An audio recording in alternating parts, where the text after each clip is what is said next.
किया है और आपकी मांग है जो 2020 में शिक्षा नीति लागू करी गई है भारत सरकार द्वारा, उसको रद्द करने की मांग कर रहे हैं और पेंशन बहाली की मांग कर रहे हैं आप। तो क्या खामियां आपको नई शिक्षा नीति में नजर आ रही हैं और क्या क्यों आपको ये प्रोटेस्ट करना पड़ रहा है? View close. पहली बात यह है कि मैं CN भारती, general secretary STFI school teacher federation of India. आज STFI ने आह्वान किया है कि हम मार्च टू पार्लियामेंट करेंगे।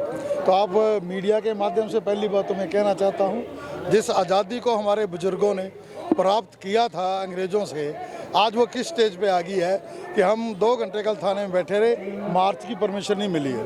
अब मैं 40 साल से ट्रेड यूनियन में हूँ, हम लाल किला से भी मार्च लेके आया करते, रामलीला ग्राउंड से भी मार्च लेके आया करते। आज उधर बैरिटेक इधर बैरिटेक, दोनों तरफ बंद कर दिए, अंदर आप बैठ जाओ, 15 धरने हैं। तो ये एक प्रोटेस्ट का तरीका है, इसको कैसे बदलेंगे आने वाले समय देखेंगे। दूसरी बात जो आपका प्रश्न था कि जो राष्ट्रीय शिक्षा नीति 2020 है, आप उसको पढ़े, मीडिया के पर्सन है। ये राष्ट्रीय शिक्षा नीति, जो शिक्षा नीति इस देश को चाहिए वो नहीं है। ये शिक्षा नीति सांप्रदायिकता करती है, शिक्षा को महंगा करती है, निजीकरण करती है, इसको बढ़ावा देती है, धार्मिक उन्माद पैदा करती है और नए नए लोगों को पता नहीं क्या कुछ जोड़ती है। जो हमारे संविधान के स्तंभ हैं, धर्मनिरपेक्षता, मतलब पूरी शिक्षा नीति में एक जगह धर्मनिरपेक्षता नहीं है। आर्टिकल 22 के अनुसार हमारी 22 भाषाएं हैं, एक भाषा का नाम 50 बार है शिक्षा नीति में, और उर्दू का एक बार नहीं है जो 20 करोड़ लोगों द्वारा बोली जाती है। जो समता है, समानता है, इन बातों को ध्यान में नहीं रखा गया। और मैं उस देश की बात कर रहा हूँ जहाँ माननीय प्रधानमंत्री जी कहते हैं 140 करोड़ भाइयों और बहनों और 80 करोड़ लोगों को 5 किलो अनाज मैं देता हूँ ताकि जिंदा रहें। जो लोग 5 किलो अनाज सरकार से लेकर जिंदा रहेंगे वो प्राइवेट बसों में बिठाकर बच्चों को नहीं पढ़ा सकते। 1964-68 में कोठारी कमीशन आया था, उसने कहा था कि स्कूल बच्चे की ओर, जहाँ 10 बच्चे पढ़ने वाले होंगे स्कूल खोलेंगे। उसके चलते भी आज हम, अभी तो जनगणना नहीं हो रही, आंकड़े नहीं आ रहे, कोरोना का लाभ लेके फायदा उठाया जा रहा है, फिर भी 75% आंकड़े थे पीछे हमारे।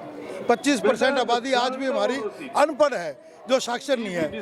और अब ये पॉलिसी कह रही है बच्चा स्कूल की ओर, कॉम्प्लेक्स स्कूल होंगे 15 किलोमीटर में।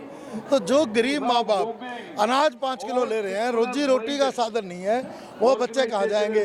और फिर सबसे बुरा अटैक लड़कियों पे होगा। जहाँ शिक्षा महंगी होगी, जहाँ और होगी, वो लड़कियों पे होगा, गरीब जनता पे होगा, जो अनुसूचित वर्ग है उसके ऊपर होगा। सर, ये जो नई शिक्षा नीति 2020 है, उसमें तो स्थानीय भाषाओं को भी जगह दिया गया है। तो आपको पूरी शिक्षा नीति का विरोध कर रहे हैं या कुछ प्रावधानों को लेकर आप ये विरोध कर रहे हैं? नहीं, सिर्फ जातीय शिक्षा नीति में जो मुद्दा उठाए हैं ना, उनको हम विरोध करेंगे। You see that in education, national education policy, they have introduced the language. So it was our demand that from the childhood they will learn their language, own mother language. But they have given the situation that up to from 6th class or 8th class, 6th class, they will learn their language, own language. Then English and Hindi and other languages. You see that in southern countries they have they are very frequent in their own language, not English, not Hindi or any other language. So 140 crore people, we are different in language, different in our fooding, different in our shelter, different science. But the national education policy says that one course, one syllabus. It is not possible that in our land our history is different. So history is different in Jammu Kashmir, history is different in Tamil Nadu. So how can we study the same language, same subject? So science and mathematics it will equal, maybe, but not our history, not our geography.